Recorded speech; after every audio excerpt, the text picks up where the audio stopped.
اهدنا فيمن هديت وعافنا فيمن عافيت وتولنا فيمن توليت وبارك لنا من الخيرات فيما أعطيت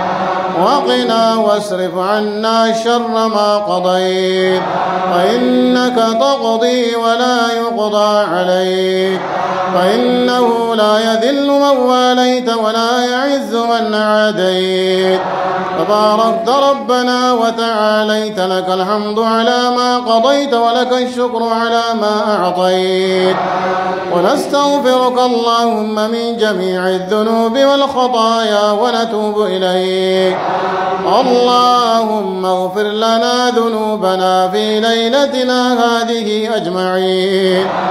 اللهم اغفر لنا ذنوبنا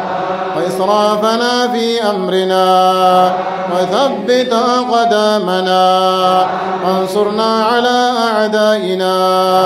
وأعداء ديننا يا رب العالمين اللهم لا تفرق جمعنا هذا إلا بذنب مغفور وسعي مشكور وعمل صالح متقبل مبرور وتجارة لن تبور يا عزيز يا غفور يا رب العالمين اللهم تقبل منا صيامنا وقيامنا وسائر أعمالنا اللهم اجعل صيامنا صيام الصائمين